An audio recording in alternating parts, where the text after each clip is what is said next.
Hi, everyone. Welcome back to What's Up Wednesday. My name is Rachel, and I'm on the client success team here at Early Learning Ventures. And today I am joined by Sheila, who is the owner of Learning the Calm. Welcome, Sheila. Thank you so much for joining us today. Hi, Rachel. Yeah, we're really excited to have you here. I missed getting to hang out with all of you last week. I was at the conference, the NAFCC conference in St. Louis. So I hope that all of our viewers enjoyed getting to meet our childcare partnerships client support team. But I'm happy to be back here with everybody. Hopefully, we have lots of new faces today. I did talk to a lot of ECE professionals last week and shared about What's Up Wednesday. So thank you, everybody who's watching, returning viewers as well. Thank you so much for being here. If you have not heard of Early Learning Ventures before, we are a 501c3 nonprofit based out of Colorado, and our mission is to expand access to quality and affordable childcare.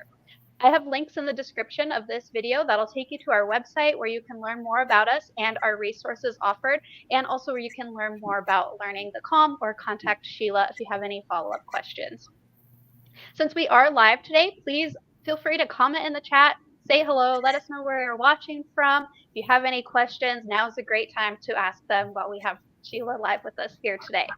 We're also hosting a giveaway. This week starts a brand new giveaway, and this is for a $20 Kroger gift card. So to be entered to win, we would like for you to share some back to school tips and tricks in the comments of our What's Up Wednesday videos.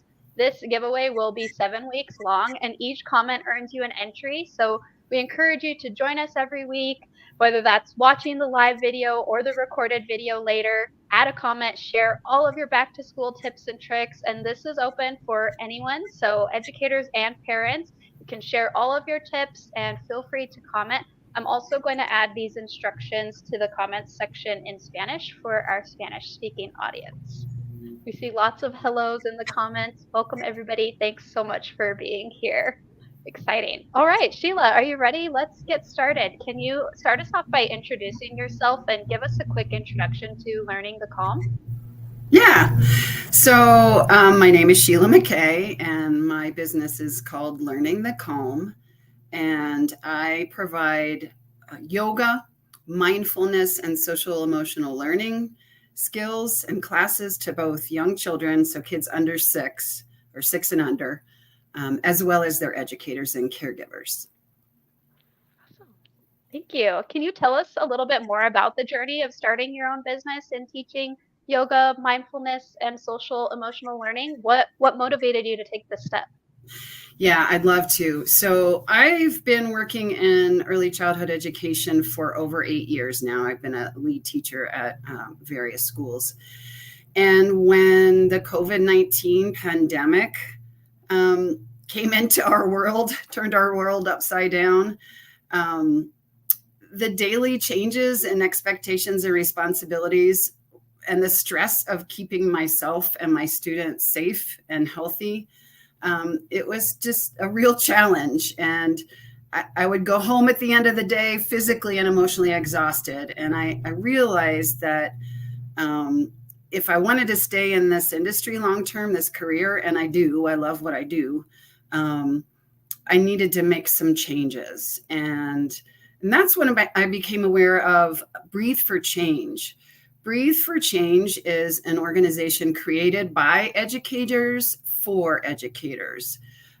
It teaches teachers, or they teach teachers, how to care for ourselves, how to better care for ourselves, so that we can be our best selves for our students. And so I signed up for, and I became certified. I took their 200-hour training program and became certified to teach yoga, mindfulness, and social emotional learning to both kids and adults.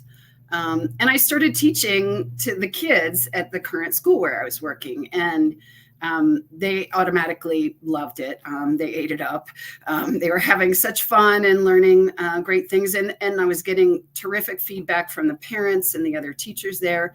And I loved it. I found that it was something that was really nourishing for me and for them. And I knew that I needed to figure out a way to do this more often, to reach more people. And so I started my business, Learning the Calm.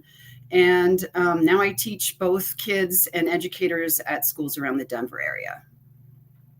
That's amazing. And I know 2020 was a challenging time for everybody. So you're definitely not alone in that. And that's really great that you have found the tools and resources that helped you get through that difficult time and are now able to share them with others. Yeah. And I just want to share this little story as well. We when I first met you, we talked about you teaching yoga in classrooms, and I at a, an elementary school, my teacher also taught us yoga, and that's something that has stuck with me my whole life. And I actually contacted her recently just to Oh, thank her because that's something that, yeah, still to this day as an adult has had a huge impact on me. So that just goes to show, this training that you're offering for children and for educators, it's really impactful. thank you for sharing that. That's awesome. Yeah. So, can you tell us a little bit more about Breathe for Change and why you chose this organization for your certification? Yeah. So they are an organization, like I said, they were founded by educators. Actually, the CEO and one of the founders started as a preschool teacher. So that was really inspiring to me. Yeah. And they only work with people in the field of education, various ages from, pre-K through 12 or grade 12 in the education field. But they work with teachers, administrators, coaches, people in all capacities in education field. And yes, they teach yoga or teach us how to teach yoga, but it's a lot more than that. They empower educators with science-backed skills. They've done a lot of research that enhance collective well-being. They foster connection amongst the educators, as well as, the educators and the children, and improve educational outcomes. And they also recently became accredited to provide master's degrees in the field of education. And I'm excited to say that I'm going to be starting that soon. So Congratulations. That is really exciting. they're really cool. And I like to put their name out there so that other people can see what they do too. Yeah, and we have the link for Breathe for Change in the description of this video, and I'm also going to add it to the comment right now. Great, thanks. It's easy to access, yeah, so others can learn more. So, Sheila, what types of schools and organizations have you worked with so far? Is it mainly educators that you work with or children as well? I work with both kids and adults. For the children's classes, like I said, I work with children 6 and under, and I go into existing schools right into the classrooms, or sometimes it's a community room in the school.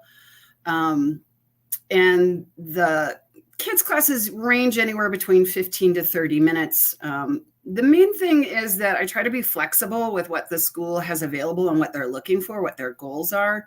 But most of the schools that I've been doing so far, they meet once every 2 weeks throughout the school year. And that way we can develop a relationship with each other and a trust and really build the skills throughout the year. I do have a school that I'll be working with soon that does a once a week for 8 weeks program.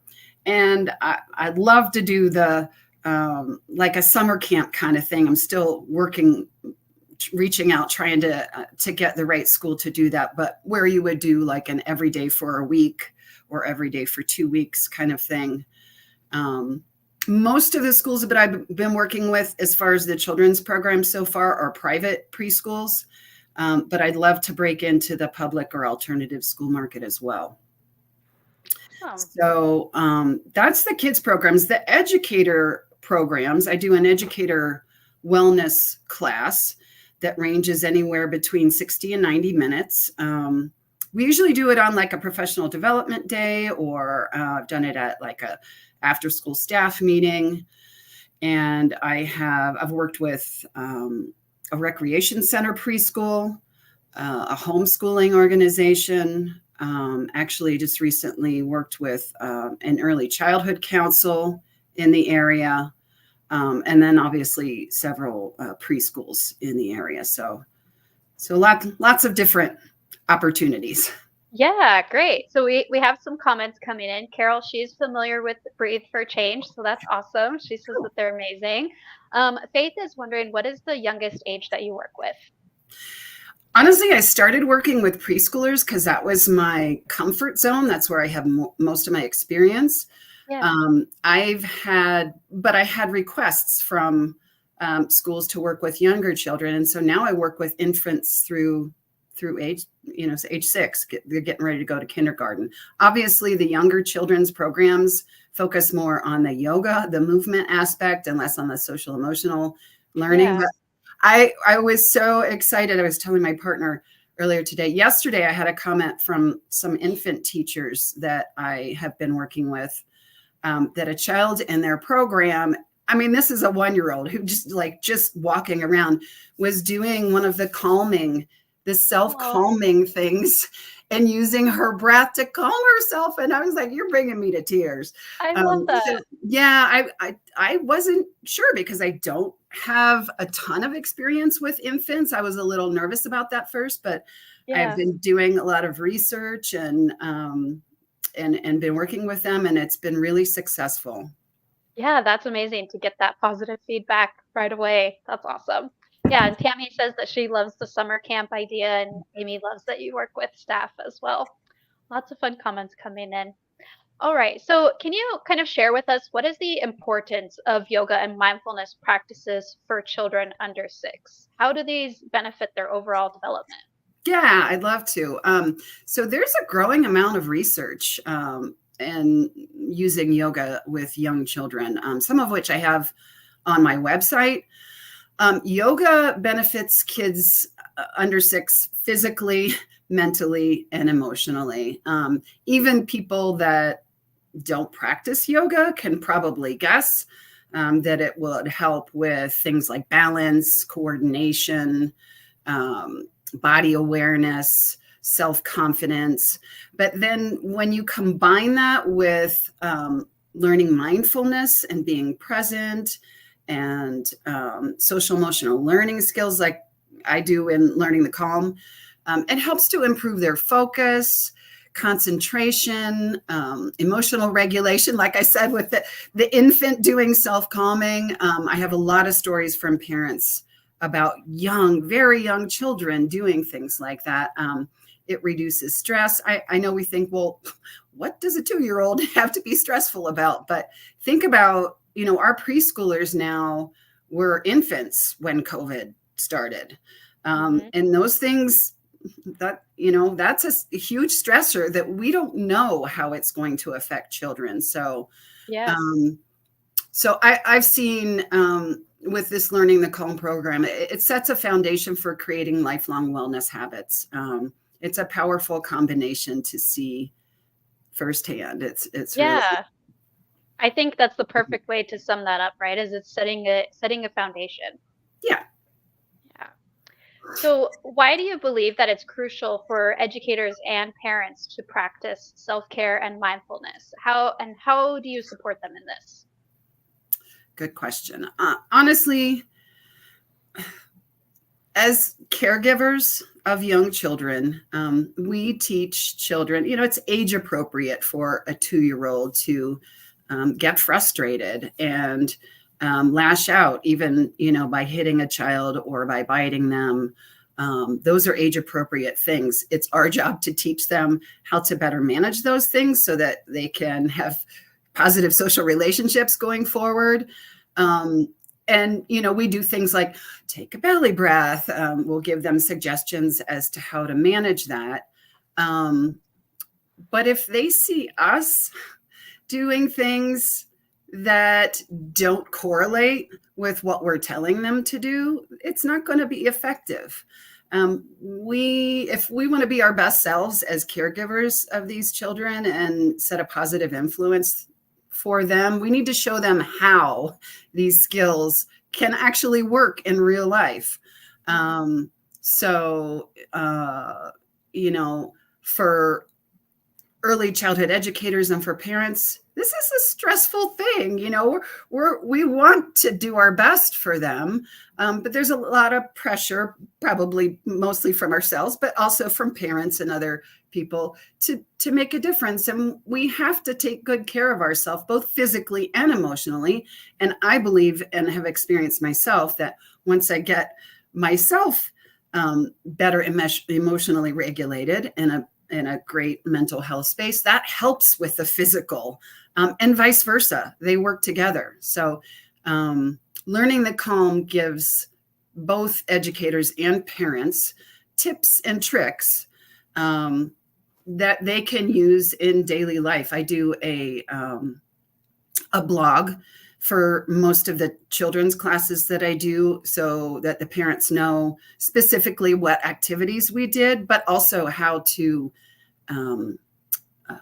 enhance that, or if they want to elaborate on that at home, they can have discussions or play games or whatever with their kids. And same with the teachers.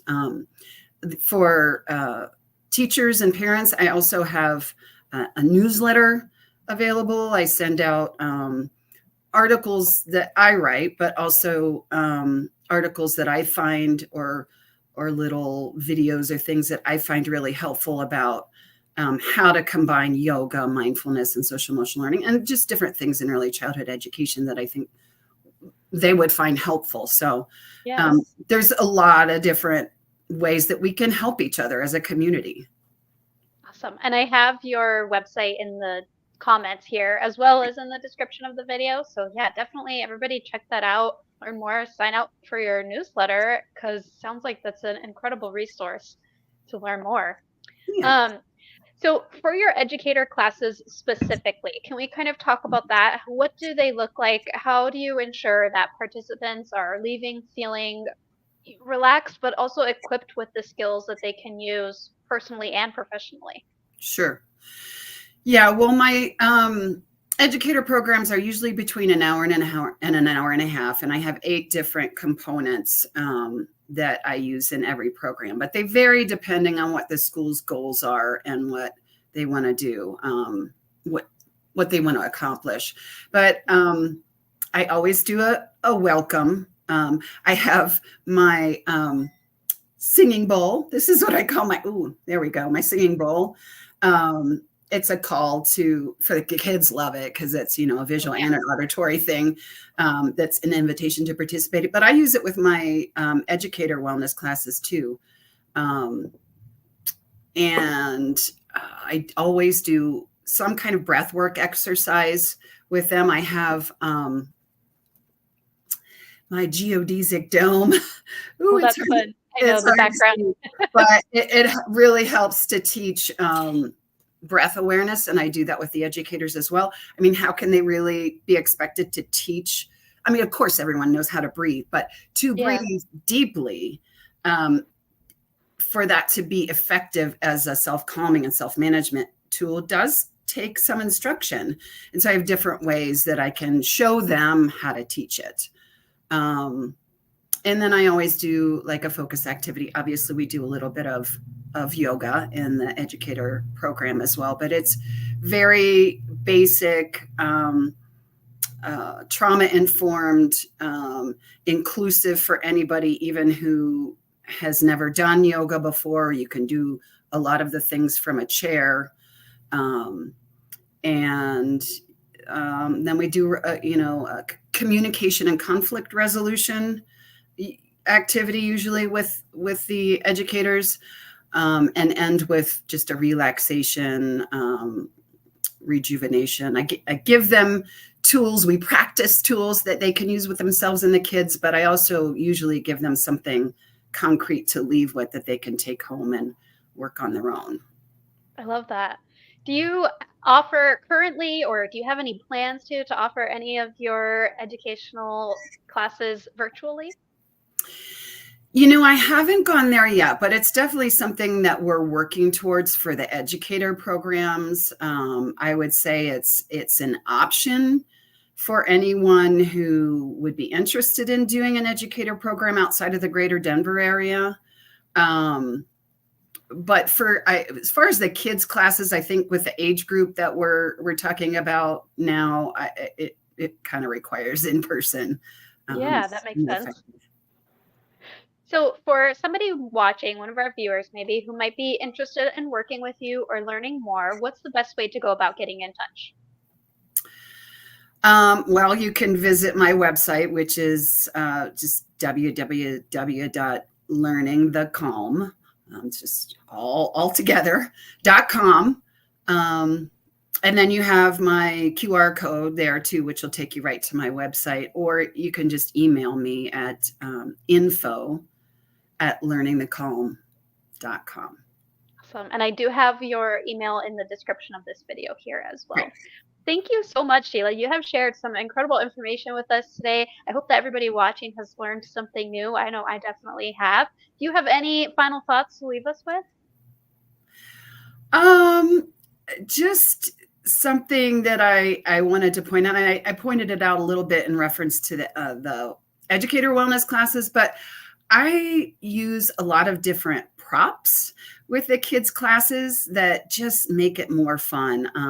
I love the geodesic dome. It teaches, it's a visual, it helps them to be able to see, our bodies fill up with air completely, and then they completely get rid of all the air. And that's such a great calming tool. I also have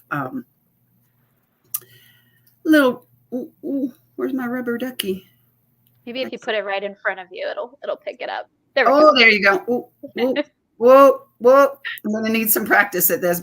Yeah, there we go. I have it. There we go. It's too close to the camera. Little rubber duckies or little teddy bears that, this is one of the first ways that I like to teach breathing techniques with young children. Have them lay on their backs and put something on their belly, and then have them notice how the prop goes up and down as they breathe. The effect of the breath on their body, that really helps. Also with really young children, like kids under 2 and under, I like teaching them put a hand in front of your face. Well, where does your breath come from? It comes from your nose and your mouth, and most of them can even know to point. Yeah. And then let's blow. How does that feel? Getting them to notice how things feel. I use a lot of books. There are a lot of great yoga books out there. And even sometimes I have puppets that I like to use for some of the social emotional learning topics. So we have fun. I mean, the main thing is, we have fun. This age group of kids, that's what makes them want to do it. When they see me coming in the building, and they're always like, what do you have today? What did you bring this time? Because every time I have something different, music or a prop or something. So I think that's the main thing I wanted to get out there is, this is my passion. I have so much fun doing this. And I'd love to, invite some new schools to join me in how much fun that I have. But we can all do these things. You can do these things on your own, and you just need some help. Sometimes a book or a prop or something to get your brain started on, what to do with them. But yeah, and we can all do. Definitely. I think everything that you've shared today hopefully just gets those gears turning for all of us. I know it definitely has for me. That was really helpful that you shared the examples, and I love that. Thanks. Well, thank you so much for joining us today, Sheila. Thank you everybody for watching live with us. If you have any follow-up questions, you can reach out to Sheila. You can reach out to myself directly. We'll point you in the right direction. And I hope that you all have a great rest of your day, and we'll see you next time. Bye. Bye.